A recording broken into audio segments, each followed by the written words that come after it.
मी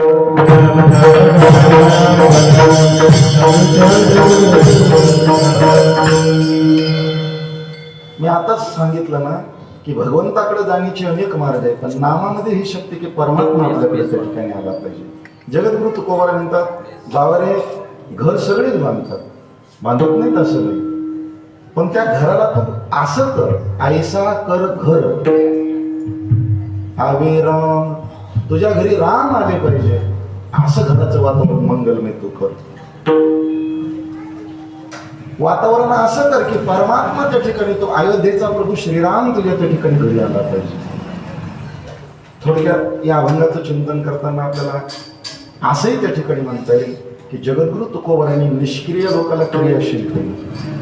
बऱ्याच लोकांना असं वाटतं की साधू संतांनी प्रारब्धाधीन प्रपंच म्हणून म्हणून म्हणून म्हणून लोकांना निष्क्रिय केलं. अजिबात नाही. प्रपंच जरी प्रारब्धाधीन असला हातपाय हलवावंच लागतं. एक नाही, भाग्याचे नि भडसे माऊली म्हणले, पण नंतर उद्यमाची नि मिसे हेही म्हणली. विठ्ठल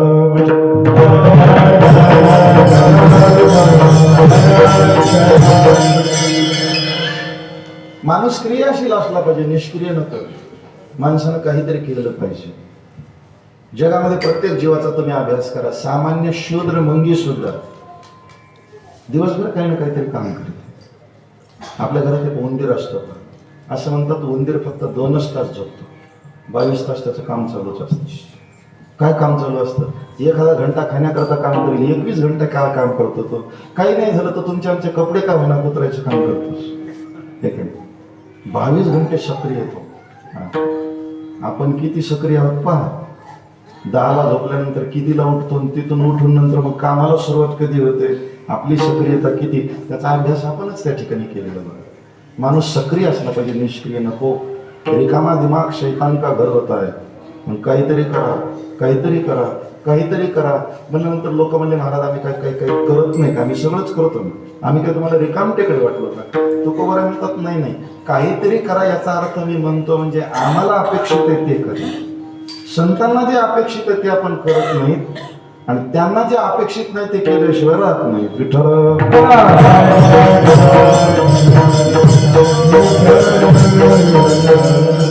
काहीतरी करा, काहीतरी करा. मी महाराज मंडळी दृष्टांत देतात ना, झाडं लावा, झाडं लावला म्हणल्यानंतर एकानं गांजाची झाडं लावली.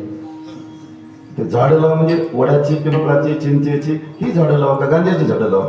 एकाने तुकोबारा म्हणतात आम्हाला जे अपेक्षित आहे ते करा. ऐसे का हो न करा काही, पुढे नाही नाश ज्या.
दयामध्ये नारायण शुद्ध पुण्य ते एक, असं काहीतरी करा. महाराज म्हणजे हे करा, हे करा, आजही करा म्हणून त्या ठिकाणी सांगतात. पण काय करा? तुकोबारा म्हणतात राम घरी येईल असं घर तुम्ही करा. घर सगळेच बांधतात, बांधत नाही. आता जावरमध्ये काही कमी घर आहेत का? पण ते घर बांधल्यानंतर त्या घरामध्ये असं आचरण करा की तुमच्या त्या आचरणाकडे पाहून, तुमच्या त्या भक्तीकडे पाहून राम आला पाहिजे. विठ्ठल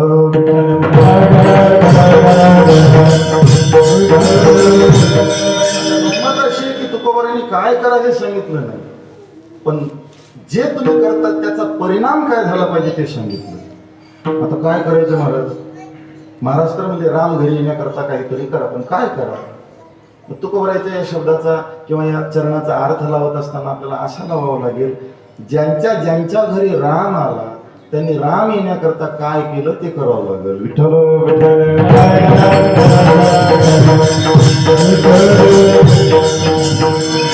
आता इतिहास जर आपण पाहिला तर भगवान परमात्मा त्या ठिकाणी बऱ्याच जणांच्या घरी गेला.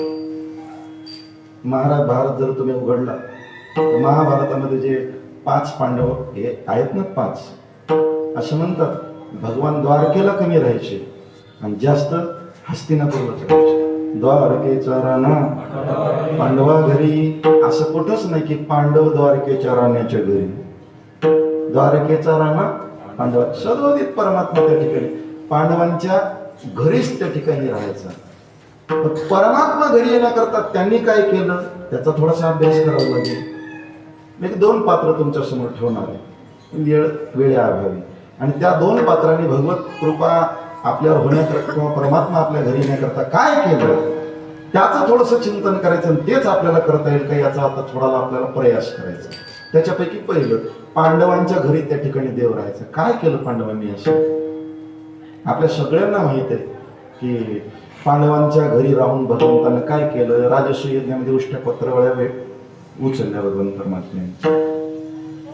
याचे पुढे जाऊन अर्जुनाचे रथी होय हा सारथी, अर्जुनाच्या रथाचा सारथी भगवान झाला. अर्जुनाच्या रथाची घोडी धुतली, त्याचा खरारा केला.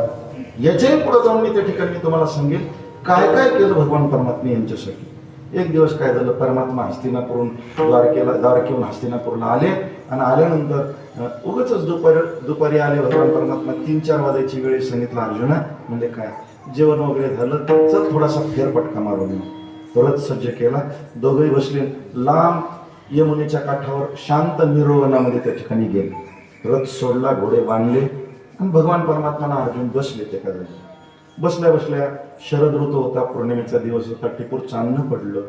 सहज लक्ष गेलं अर्जुनाचं की ती रम्य त्या ठिकाणी सायंकाळ, आणि इतक्या रम्य सायंकाळी इतक्या रोमांटिक वातावरणामध्ये माझ्यासोबत आहे कोण? मेवना आहे. बायको असते तर जमलं नसतं, 4 प्रेमाच्या गोष्टी तर बोललो असतो. सहजच मनात आलं, ते अर्जुनाच्या मनात आलं, ते भगवंताच्या ध्यानात आलं. न सांगता तुम्हा कळू येते अंतर. आणि भगवान परमात्मा भक्त काम कल्पद्रुम असल्यामुळे सांगितलं अर्जुना थोडस बस, थोडं घोड्याला चारा पाणी करून येतो. भगवान तिकडे गेले, सुभद्रेचं रूप धारण केलं, आणि भगवान वापस लागले. अर्जुनाला विचारलं, प्रभू आपलं सुभद्रे इथं कसं काय? ते म्हणजे तुम्ही आताच मला हाक मारली ना. ते म्हणजे मी मनातल्या मनात म्हणलो तो इथं असायला पाहिजे होती. आणि पती पत्नीचं नातंच असं असतं ना, एकमेकाच्या मनातलं कळलं पाहिजे. हे प्रेम हेच आहे, एकमेकाच्या मनातलं कळलं पाहिजे. एकमेकावर निरातिशय प्रेम असलं की सांगायची गरजच नाही, डोळ्याची भाषा कळते. एका गावी असंच गेलो होतो कीर्तनाला, ज्यांच्या घरी थांबलो, छोटंसं घर होतं, म्हणजे एक 20 बाय 10चं घर असेल करायचं, 200-250 स्क्वेअर फूट. पुढं किचन, मागचं बेडरूम, ड्रॉइंग रूम, सगळं एकाच जागी. पलंगावर बसलो, छोटंसं लेकर होतं, पाण्यामध्ये झोपलं होतं. आईसाहेब स्वयंपाक करू लागल्या, महाराज आलेत म्हणून घरी, आणि मला चहाला दूध आणण्याकरता ती व्यक्ती बाहेर गेली घराच्या. घरमाला पलंगावर मी बसलो, आणि योग असा ते पाळण्यातलं लागलं रडायला. मावशी पीठ मळत होते, हात भरलेले होते, म्हणजे महाराज रडायला लागले. मला हा रडत आहे ना, काय करायचं?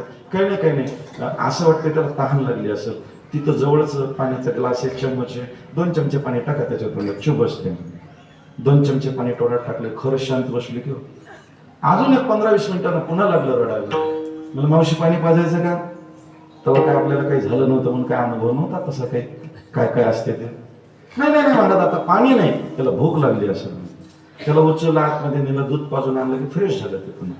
पुन्हा 20 मिनिटांना लागलं रडायला. मला आता काय झालं? काहीच नाही म्हणत, त्याला आली झोप. आता तुम्ही काम करा, मी चपात्या टाकायला लागले, बसल्या बसल्या त्याला पाळण्याला झोप आली. काय काम पाहिजे ना आपल्याला, पाळण्याचा धोका दिला की झोपलं ते. पण मी मनातल्या मनात विचार करू लागलो, तहान लागली त्यावेळेस सिग्नल तोच होता, भूक लागली त्यावेळेसही सिग्नल तोच होता, झोप आल्यावरही सिग्नल. का असं काही नाही की तहान लागल्यावर मंद्र सप्त रडलं ते, भूक लागल्यावर मध्य सप्तकातून झोप आल्यावर तार असं काहीच नाही. सिग्नल तिकडं कसं काय कळालं? मी मुद्दाम विचारलं मावशी हे कळालं कसं तुम्हाला? त्यावेळेला असं समर्पक उत्तर दिलं. ती म्हणजे महाराज त्याच्यासाठी माय व्हावं लागतं कीर्तनकार जमना म्हणजे